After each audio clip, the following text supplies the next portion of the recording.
Happy Thursday. It's nice and sunny up here in Seattle today. Haven't seen a cloud in the sky. Been out riding all morning. Got up before sunup. I think I got up in the 4 o'clock hour today. Messed around on Instagram for a little bit, looking at some of the motivating quotes out there. Vegan recipe ideas for the upcoming weekend that's going to be filled with sunshine. All right, so look at this. I got to do legs today after riding, so that's going to be tough, but whatever, we just kill it. I love the freeboarding because it's great cardio and it gets my legs all pumped up. There's really nothing like it, and it works my calves tremendously, so I can't ask for a better calf workout. I'm still going to do calves today. 3 sets of 23, and we're up in that once, 1 rep a week. It's really just basically the failure every time, but that's the way you have to work calves. I've always worked calves that way. That's why I don't have little calves. So what I was thinking about yesterday, and I heard one of the guys I watch on YouTube talking about it in one of his videos. When you're looking at your macros and your calories, you got to look at it for the entire week. And so if you have a bad day, see, this is one thing that I think that needs to be touched on right here. The way calories work is if you go over your calories the day before, okay, the next day you're coming into the day with that surplus of calories.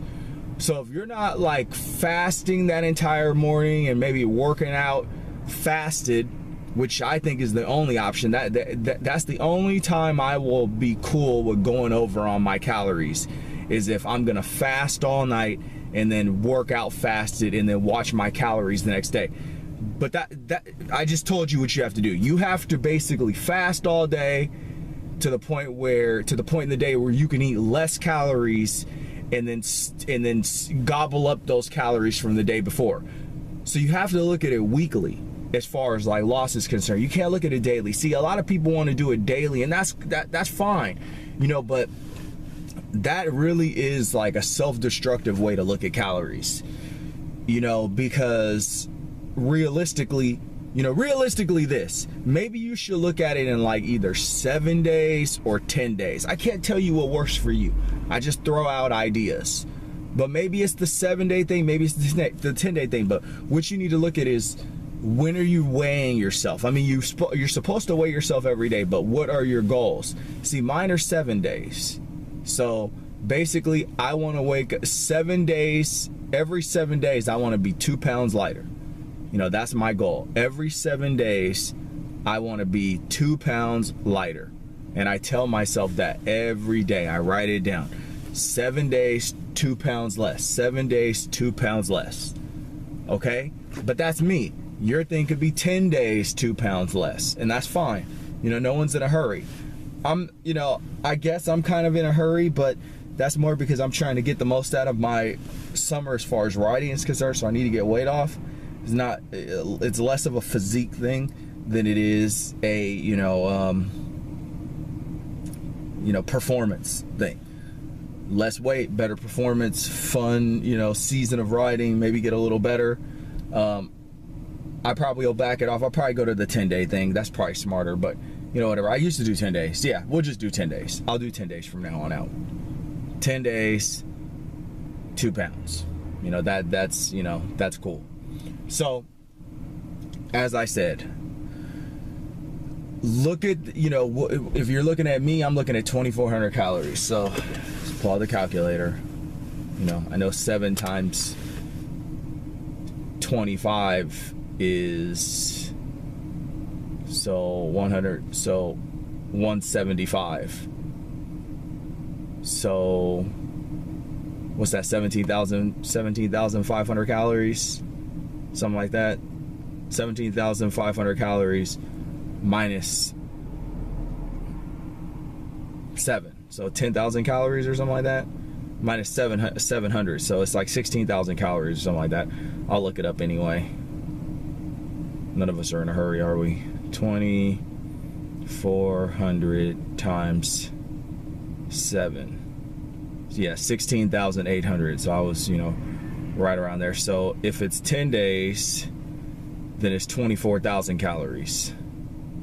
Because times 20, yeah, 24,000 calories every 10 days. So every 10 days, you know, I don't want to go over 24,000 calories in 10 days taken into my body. That's how I am gonna start looking at things. Just because I don't want to preach, oh, you know, take it slow and start going crazy, because I can still get performance on 2 pounds every 10 days. That's fine, because we're looking at summer, so you're gonna at least April, May, June. So that's 30 days. So 2 pounds, that's 6 pounds a month. That's fine. Yeah, I'm good with that. 6 pounds a month is good.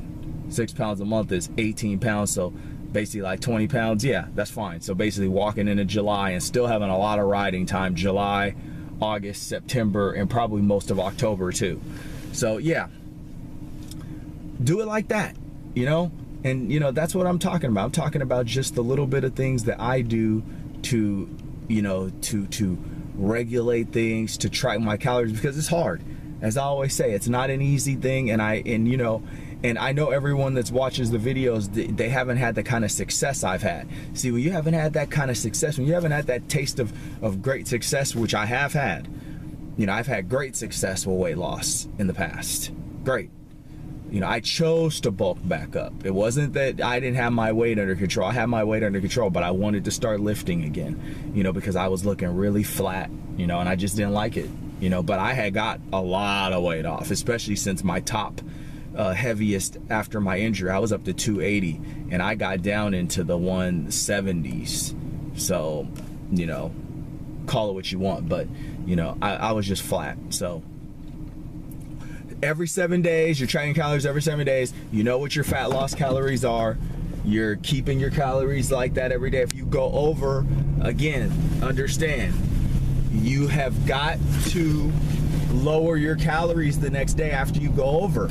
Because if you want to make that weight, if you want to make that 7-day goal, you have to be inside, you have to be at those calories, the fat loss calories. You can't be going over those calories, or you're not going to have that. The weight's not going to come off. It's got to be more than an everyday thing, folks. You know, because the body weight fluctuates. So with those fluctuations, you know, you're gonna have high days, you're gonna have low days, you're gonna have, you know, days you're maybe not having bowel movements. You're gonna be carrying a lot of the food in your digestive tract, you know, until it flushes out of you. I mean, you know, it takes time. It takes time to see results sometimes. You know, it could be the type of food you're eating, it could be the volume. You may be eating foods that have less calories, you know, in a sense. Like I'll use apples for instance, because I love apples and bananas. The same weight of apples is much less calories, like, you know, 200 calories less than the same. Like I think like a pound of bananas is like over 400 calories, okay, and a pound is 454 grams. It's over 400 calories. Like 600 grams of apples is like 200 and something calories, no more than 300. So see, the for the same weight of food, you got way more calories in bananas. And so if you eat like that, your weight may go up for that day, but your calories are less than the amount of food that you're taking in. So you may hop on the scale, and the scale will weigh this amount of weight because this is the food that you took in, and you're only gonna get rid of so much through bowel movements and urinating.